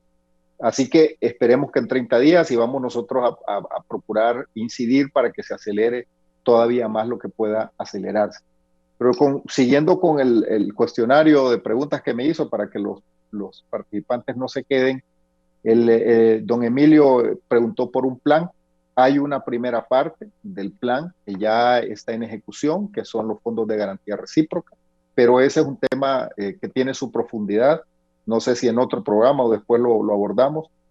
Los fondos para contratar triaje en los municipios nos parece que es el mecanismo más ágil, y quienes más conocen el territorio y tienen confianza con la población son los alcaldes, los líderes municipales, las cámaras de comercio, los SINAGER departamentales y regionales. Nos parece que son las personas más adecuadas, y además ya muchos lo están haciendo con fondos municipales, y las transferencias lo que vendría a ser a fortalecer las capacidades municipales. Gilberto Ríos, que dice que le gustaría vivir en la Honduras que yo describo. Bueno, los datos están ahí. Si él se refiere a que no cree en la tasa de letalidad, que vaya a ver las estadísticas que no dice el gobierno, sino que dicen otros, por ejemplo, la Universidad Johns Hopkins, a menos que él cuestione la legitimidad de la universidad, y el comparativo con los demás países, que yo creo que esa es la forma más justa de medir si las medidas que se están tomando son correctas o no. Ahora, si solo nos enfocamos en los 700 personas que hemos fallecido, a todos nos horroriza. Ver, escuchar que fallecieron 20, que fallecieron 10, que fallecieron 3 o que fallecieron 40 personas, a todos nos horroriza y no queremos que eso suceda. Desafortunadamente, Gilberto, esto es una pandemia que está azotando el mundo entero. Estados Unidos tiene más de 130,000 muertos. Imagínense, en el caso de México, más de 28,000 personas. Que eso está en relación a la población de cada país, es cierto. Bueno, con relación a nuestra población, nosotros tenemos una tasa de letalidad de 2.7 que ha venido bajando desde 9 a 7, y no es casualidad. Eso no es obra de la naturaleza, sino a las medidas que hemos venido tomando y con el acompañamiento de médicos hondureños que han aprendido en la primera línea de batalla. De ahí don Ricardo Flefield, entiendo, se refirió al Hospital del Sur. Desafortunadamente, allí en ese tema hubo fallas en el diseño de parte de la empresa coreana que estaba encargada de hacerlo, y el gobierno de Honduras no aceptó esos planos porque tenía defectos de diseño, y entiendo, según la información que tenemos, que ese contrato de construcción se rescindió precisamente por esos vicios. Sin embargo, ya se está trabajando en nuevas opciones. Y con relación a la compra por el BESI de pruebas rápidas, quiero aclarar, mire cómo se distorsionan las cosas, que Honduras le pidió al BESI y le dio dinero para que comprara pruebas rápidas. No, fue el BESI el que donó a todos los países de la región, a Honduras, a El Salvador, a Guatemala, a Costa Rica. Ustedes recordarán que Honduras ayudó a repartirla, pero no venían con unos componentes que eran necesarios para aplicar esas pruebas, desafortunadamente. Eso no es culpa del gobierno. A nosotros nos fue donado y nosotros ayudamos a otros países, pero ese mismo problema lo tuvieron los demás países. Esa fue una donación que nos dio el BESI, no fue una compra que hizo el gobierno de Honduras. Entonces, de esa manera, a las cosas que se me preguntaron, Raúl, he tratado de dar respuesta. Entiendo que, Tony también preguntó que las morgues reportan más que lo que reporta el sistema de salud. Bueno, si él tiene datos, acuérdese que aquí las personas no solo mueren por COVID, mueren por otras cosas. Sería bueno que diera él su fuente científica fundamentada para poder revisar. Si hay un país donde no se pueden esconder datos, se llama Honduras. En Honduras la vigilancia de los medios de comunicación es súper eficiente, donde hay ONGs que vigilan permanentemente, y los muertos no se pueden esconder, Tony. Los muertos no se pueden esconder. El gobierno no está escondiendo cifras. El gobierno ha sido absolutamente transparente. Además, las cifras, quien las da son el personal médico de la Secretaría de Salud. Y el personal médico de la Secretaría de Salud ha mostrado una beligerancia en esta pandemia que no se muestra en otros países. Así que yo creo que tratar de meter la duda de que nosotros estamos escondiendo cifras no creo que abona. Yo en este tema yo quiero decir, especialmente a los amigos que siembran odio, división en el país, que han lanzado una campaña de desinformación, que no le hacen bien, no le hacen bien al pueblo hondureño. Algunos ahorita tienen los dedos cruzados para que los hospitales no funcionen, para que las políticas que el gobierno implementa no funcionen y quieren ver atestadas las morgues de muertos por COVID. Esas personas, decía un amigo que no quiero citar hoy, pero decía, esas personas están podridas por dentro. Esas personas que están deseando que fracasemos para que haya más muertos y echarle la culpa al gobierno, esas personas están podridas. No podemos los hondureños desear que muera un solo ciudadano. Estamos haciendo lo que podemos, pero también es responsabilidad de cada quien. La oposición política en Honduras, hay una facción o una parte que se ha mostrado responsable, no con el gobierno, con el pueblo hondureño. Y hay otra que se ha dedicado a desinformar, a sembrar campañas de odio, división. Algunos quisieran estar quemando llantas ahorita en las calles. Algunos quisieran andar saqueando negocios y rompiendo embajadas. Algunos quisieran andar en eso en este momento. Y quieren asaltar el poder todavía a través de la fuerza, el poder político, porque lo que los mueve es el interés por el poder político, cuando que en este momento debemos estar enfocados en atender esta pandemia y tratar de salvar vidas. Yo creo que aquí lo ideal sería que olvidemos esas diferencias y nos unamos como hondureños para ver cómo salvamos. El gobierno ha mostrado su voluntad para recibir las mejores propuestas de los mejores hondureños, no importa su color político, no importa su ideología, no importa clase social, y estamos atendiendo y estamos haciendo lo que está en nuestras manos y en nuestras capacidades. Pero yo creo que ese es un sueño también, como decía Gilberto Ríos, yo creo que esa Honduras donde se unen las fuerzas políticas, yo creo que ese es un sueño bien difícil de lograr. Ministro, porque yo veo en otros países ministro, también sobre donde la oposición se comporta de la sobre misma eso, manera. ministro, el jefe de la bancada de Libertad y Refundación también le envía esta interrogante. El ministro Eval dice Jorge Cali, jefe de la bancada de Libre, que si no venían los hospitales pedirían a la empresa la restitución del dinero. Empresarios me han dicho que los cachurecos están intentando conseguir 12 millones de dólares para restituir el dinero de los hospitales. Ministro, ¿es cierto? Dice Jorge Calix, jefe de la bancada de Libertad y Refundación. Mire, primero hemos establecido nuestras posturas de manera bastante clara, lo hicimos a través de una cadena, hoy lo estoy reiterando aquí en Canal 11.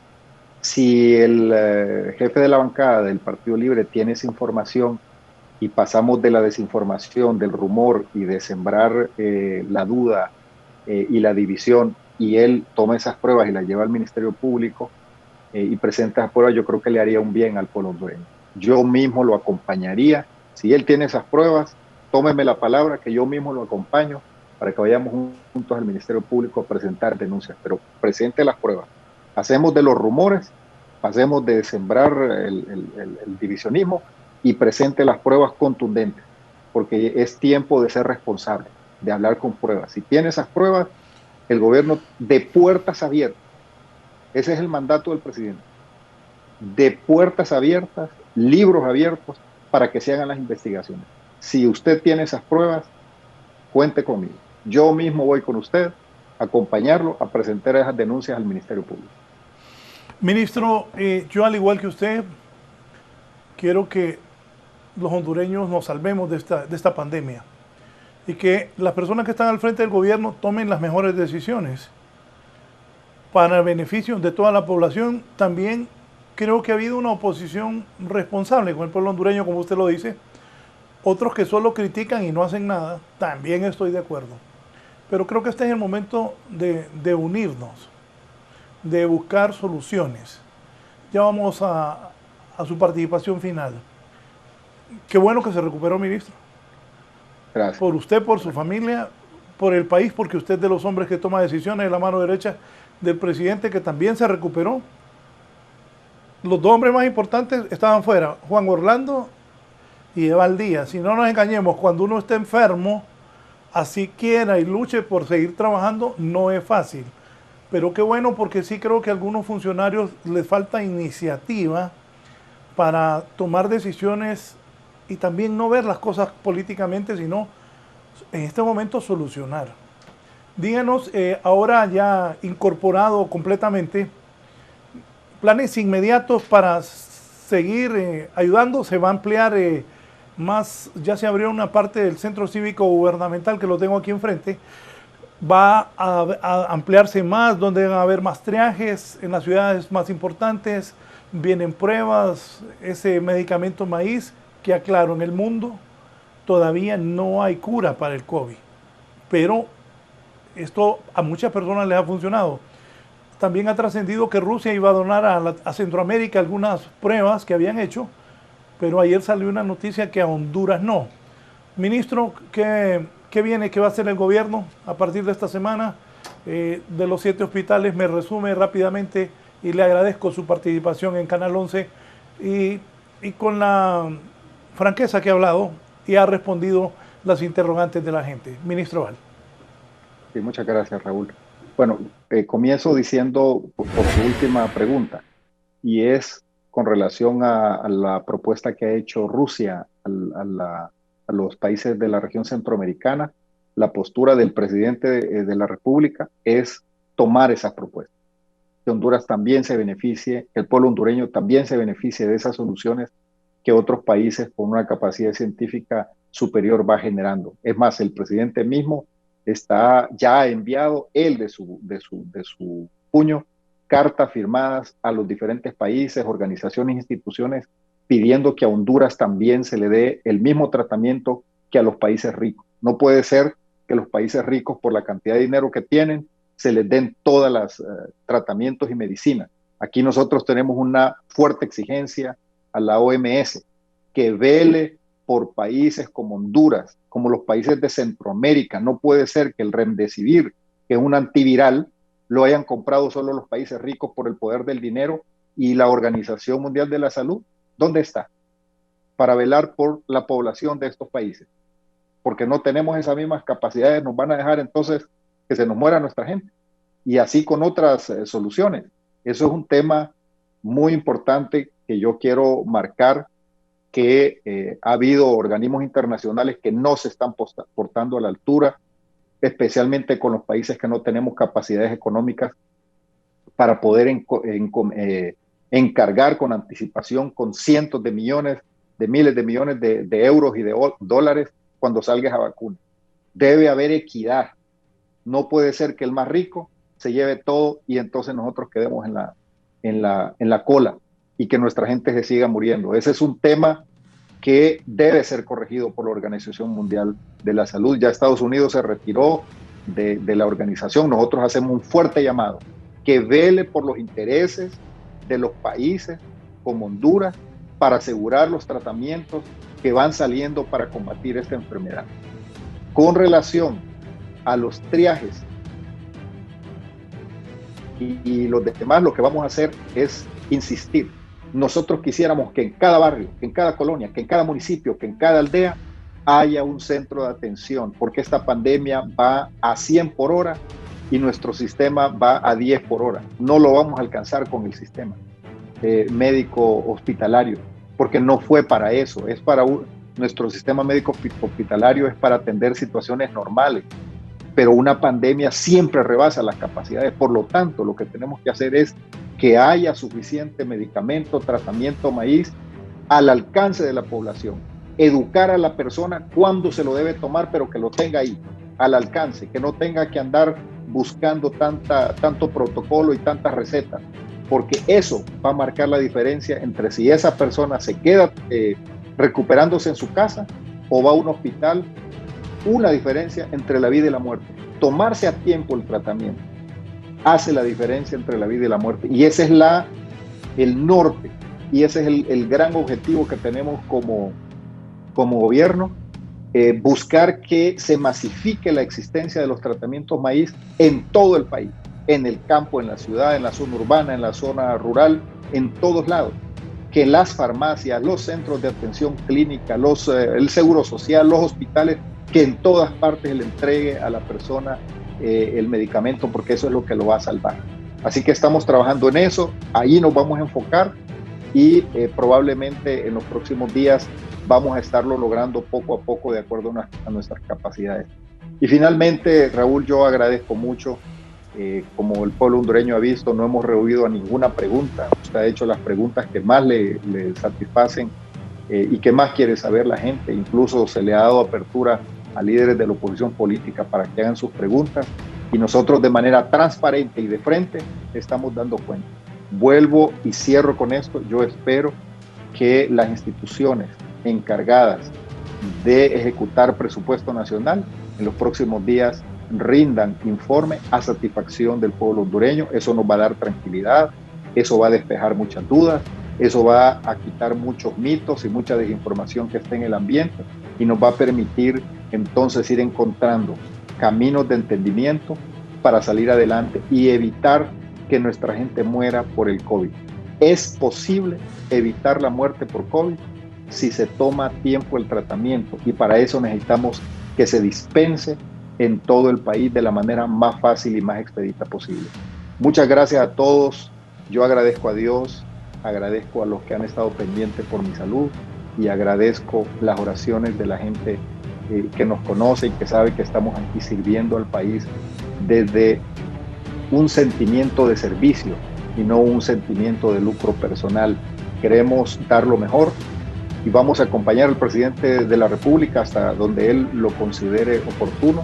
Y este es un reto que también nos ha afectado, pero con la ayuda de Dios, con la colaboración y la unidad de todos, vamos a salir adelante y Honduras va a ser uno de los países que mejor habrá salido después de esto, manejando esta pandemia y salvando vidas. Muchas gracias por el espacio, Raúl, y un saludo a todos, deseando que Dios lo bendiga. Muchas gracias al señor ministro de la Presidencia, Eval Díaz, que ha respondido nuestras interrogantes, al igual que la de nuestros televidentes y de líderes de la oposición, como han dicho. Así deben ser los funcionarios, salir, dar la cara y responder e informarnos también de cosas que se creen y de repente no son. Ha sido claro de los hospitales, de los 7 hospitales.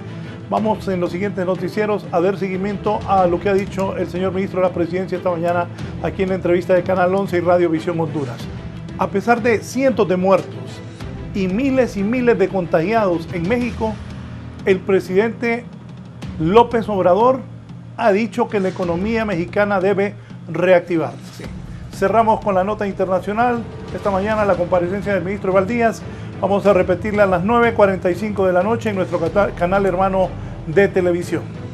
Les deseo la mejor semana. Cuidémonos todos y que Dios proteja Honduras. Buenos días. El presidente Andrés Manuel López Obrador dijo que el gobierno federal de México está atendiendo los problemas que atañen al país. Esto al asegurar que continúa su lucha contra el nuevo coronavirus en México, al tiempo que se implementan políticas sociales para paliar el daño económico que el virus ha dejado a su paso. A raíz de que un estudio reveló que 16 millones de mexicanos resultaron afectados por la crisis económica que generó la pandemia, a tal grado que ahora pertenecen a la pobreza extrema. El gobierno de AMLO promueve medidas para combatir la pobreza. De acuerdo con un informe del Programa Universitario de Estudios del Desarrollo de la Universidad Nacional Autónoma de México, este deterioro en la economía de millones de familias se manifestó entre los meses de febrero y mayo del 2020, mismos que coinciden con el periodo de aislamiento social para combatir el COVID-19 en México. Es decir, que el número de gente en pobreza extrema por ingreso habría pasado de 22 a 38 millones. El jefe del Ejecutivo Federal reconoció que existe una crisis económica y un número grande de personas que se dedican al comercio informal para materializar el sustento de sus familias, por lo cual explicó que se debe haber una reactivación de este tipo de actividades, pero con las medidas adecuadas de salubridad. Salir a la calle si es necesario. Si en la calle nos ganamos la vida, pues hay que salir. ¿Cómo salir a la calle? Bueno, con cuidado. Lo podemos hacer con la sana distancia, no agrupándonos, no permitiendo que haya mucha gente para que no haya transmisión del virus. Para 11 Noticias, Raúl Valladares.